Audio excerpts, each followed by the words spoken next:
So I just finished. Let me go back to the book. When We Left Cuba. That's the book.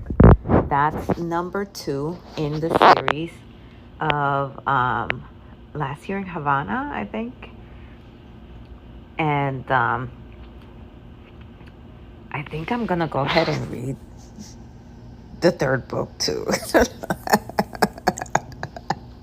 They're on sale. They're on sale too. So I'm like, yeah, sure, why not? But I love it. I love it. So this one, I want to say I liked a little bit more, just because I'm into those kind of characters that kind of take life by the balls per se, right? Or take the bull by the horns, or I don't know, whatever. You know what I'm saying.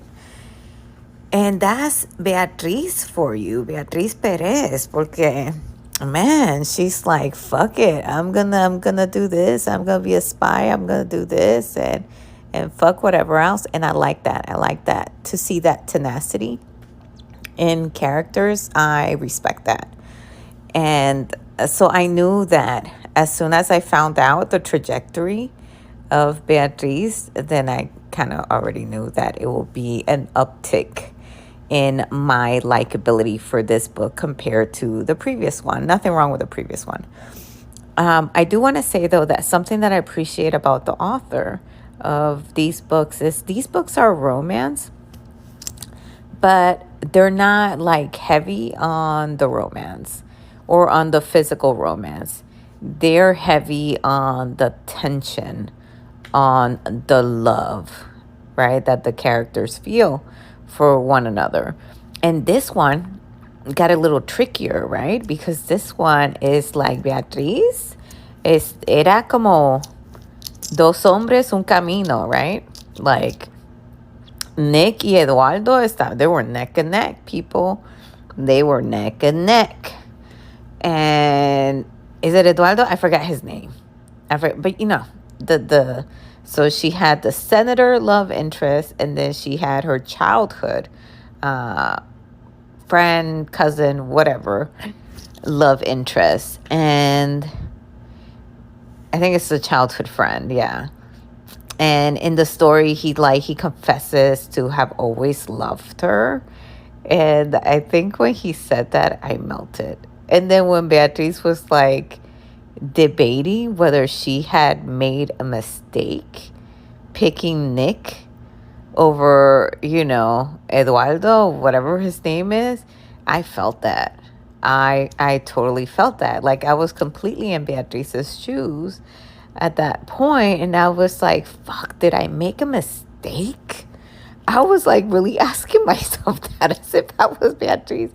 I'm telling you, I love this book, man. I love it. Like, she put her whole foot, or she put her whole hand into that keyboard when she made this book. Yeah, because it's like, I was Beatrice for the story. I was her. She was me. We was doing all these things together.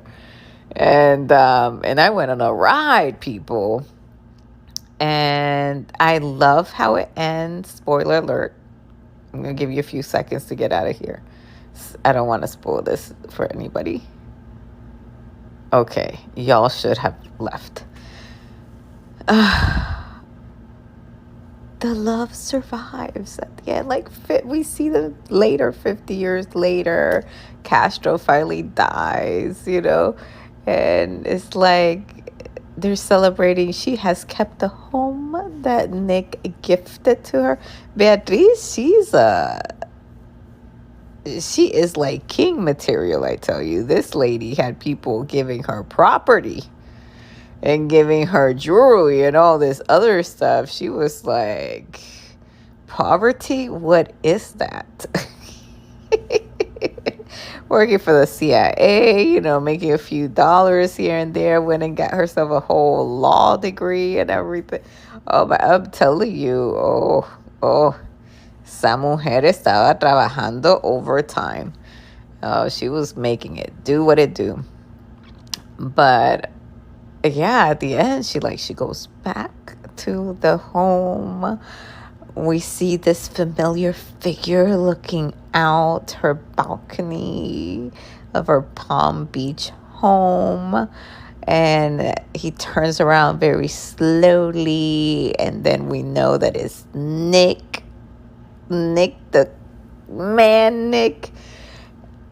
And she's like, have you waited long? And I'm like, yeah, Beatrice, he has waited for 50 years for you. Like, what's going on? Oh my God. Oh my God. Oh, and he's like, no, not that long. I'm like, oh, Nick, he's still trying to be nice. I can't believe you. Oh, we come to find out that his wife, who he really didn't love, even though he doesn't say that, but we all know that.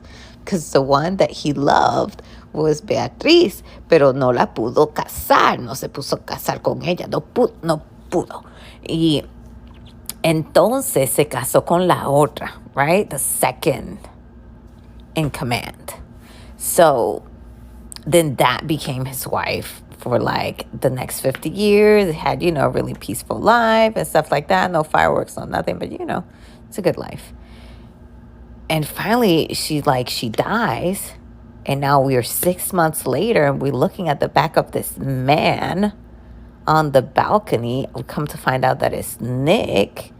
And Beatrice is insinuating, you waited for me all this long, papi? Well, come and get it now. You know what I'm saying? But she doesn't really do any of that physical stuff. But the tension is there. And we know exactly what she's insinuating. It's like the whole leave it to the imagination piece that this author really works in these books. And I can't wait to tap into the other one that I really love. Because for me, that is so romantical. Like, that is so romantical. And it's just... I love it. I love the pace of it. I love to feel all the feels. And like I told y'all, I was really Beatrice. Beatrice era yo era Beatrice. We wrote together these entire 400-something pages. We was in the car together. All right, bye.